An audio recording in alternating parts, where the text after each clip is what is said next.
Hi, I am here today with Chief International Correspondent from CNN, Clarissa Ward, and this is really exciting because if you've seen her report, you know how amazing her work has been. But especially at a time like this where we're all dealing with fear in a different way, whether it's fear of going back to a grocery store, fear of re-entering back into real life, or in her case, maybe fear of being in a war zone, or I could go on. But she's got amazing stories of things that she's done in her career that have all been able to have been achieved by pushing past fear. So welcome. Thank you for taking a little bit of time to talk with me, heavily pregnant and almost ready to give birth. So I appreciate it even more. Welcome. Thank you.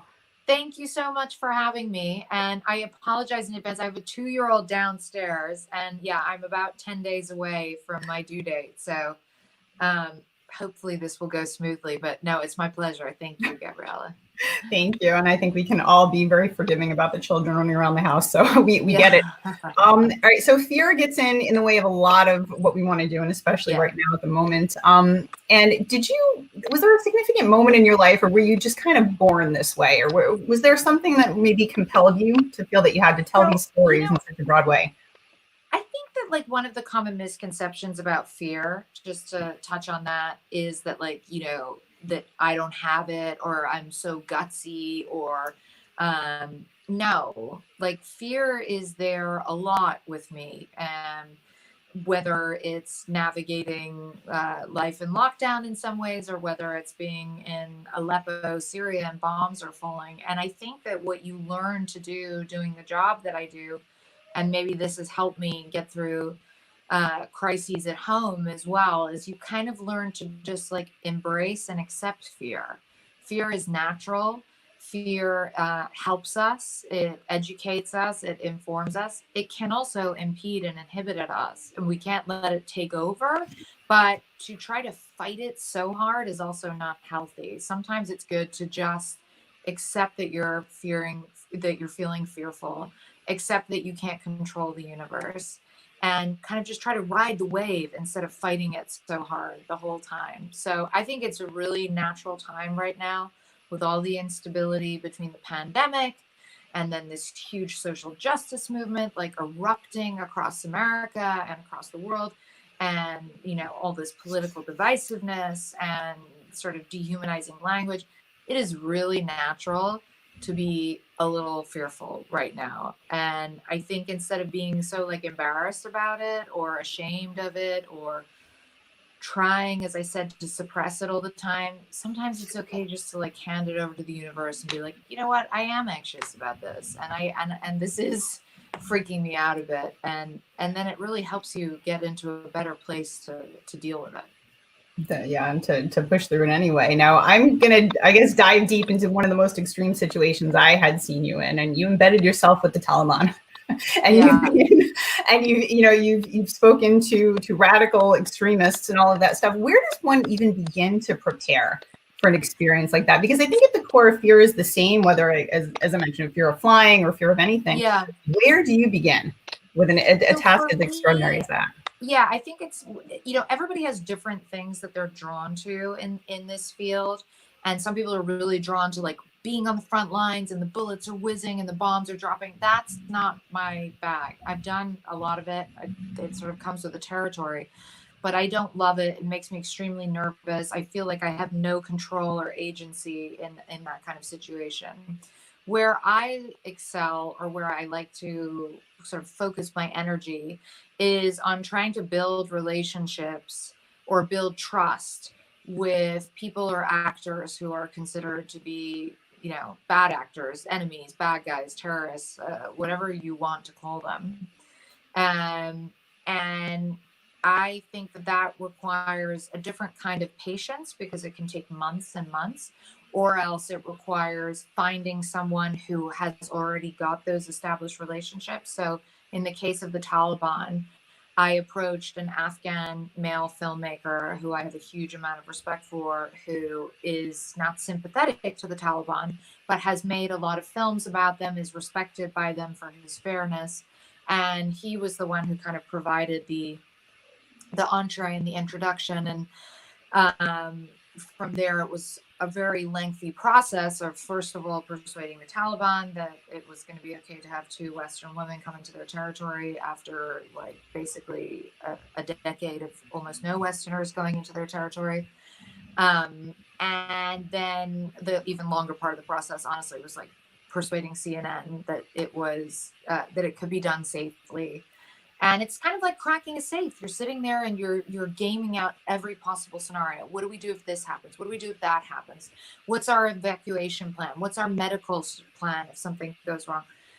And eventually you get to a place where you feel like, okay, we've kind of cracked the safe, or we've cracked it to the best of our ability. And there's so many factors to take into consideration. And the fact that they're the Taliban and, you know, they have these attitudes towards women and they hate Westerners and they blah, blah, blah, blah, blah, is just one part of it. Another part of it is like you're in very rural in Afghanistan in February, and what do you do if it snows? How are you going to get it? You know, so these are like many, many, many questions that you have to ask yourself. But I find myself drawn over and over again to doing these kinds of stories because I like to get under the skin of the labels that we give each other.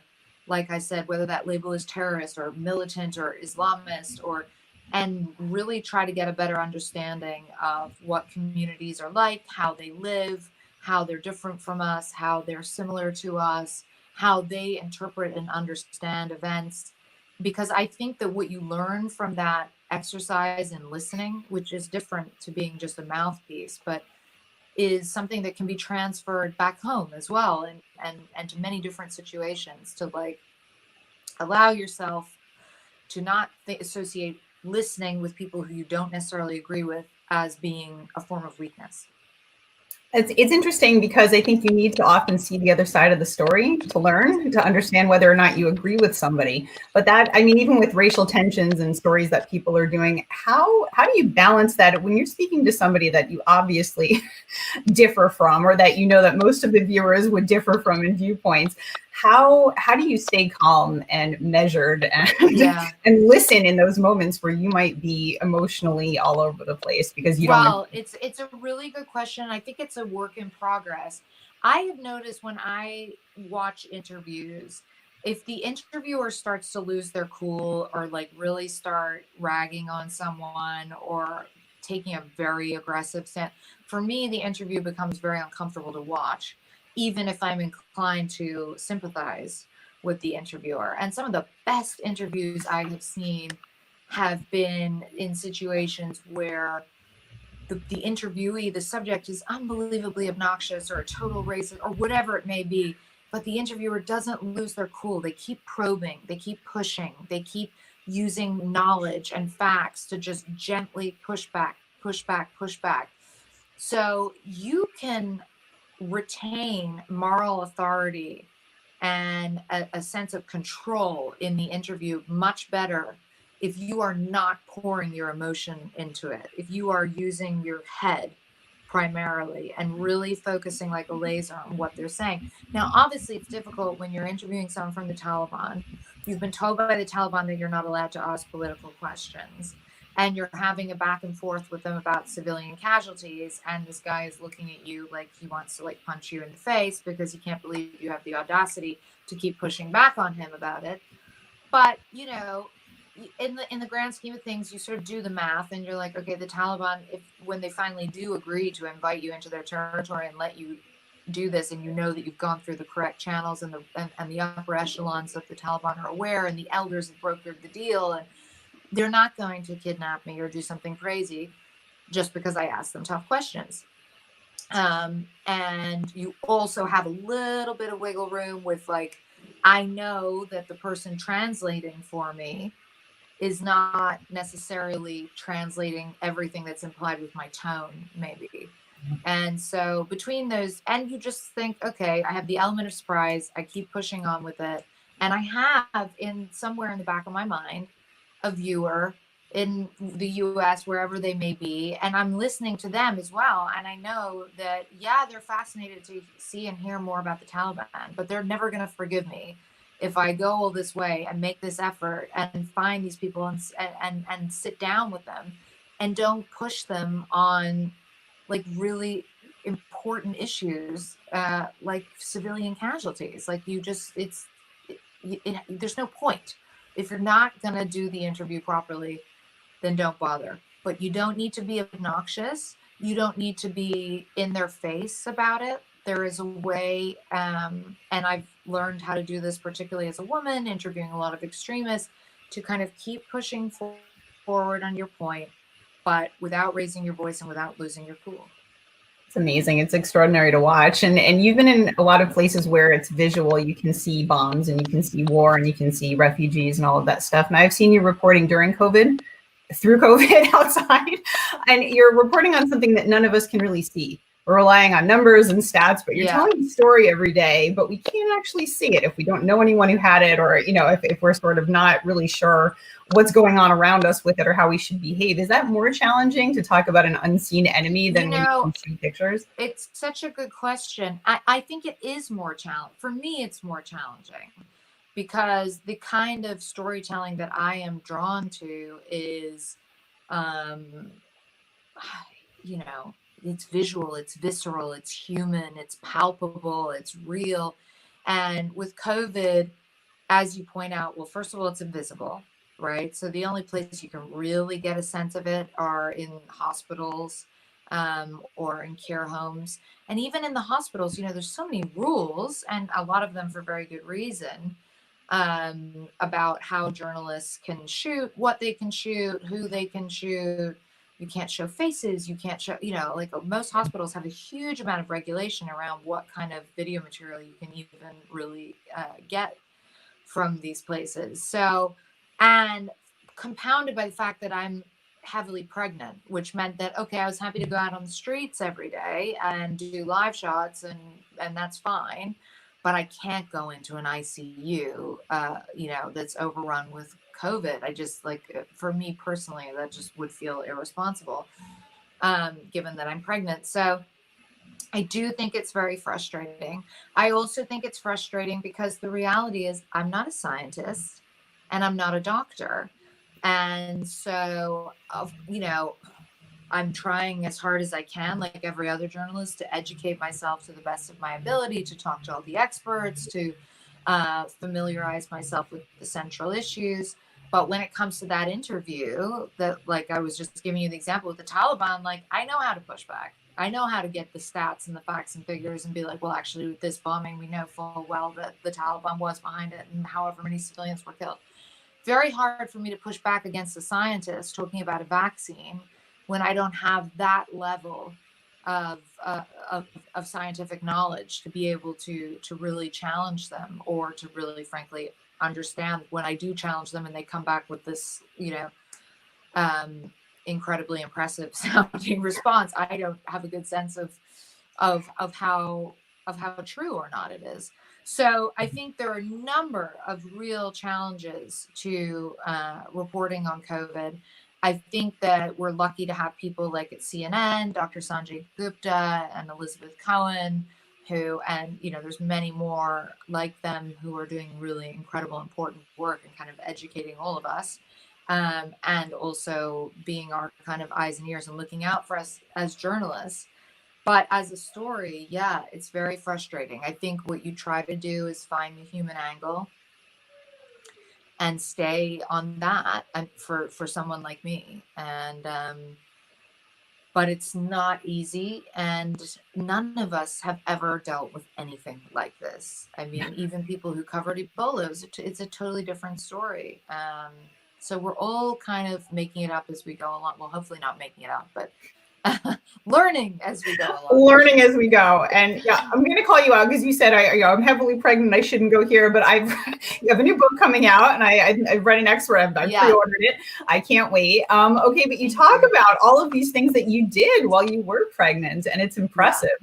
You know, what was the most challenging part of that? You know, going from maybe one extreme climate to another. I think that's what I had read, or, you know, different areas that you had put yourself in. I mean, what was the most challenging? So it's really interesting. I mean, you know, I went to Greenland and I was on top of the ice sheet, and, you know, there's like no oxygen up there, and I was sleeping in a tent, and it was, you know, well below freezing. And I was in Bangladesh, which is like malaria central, the area that I was in covering the Rohingya crisis. I was in Yemen covering the civil war, where obviously there's, difficulties and dangers with that.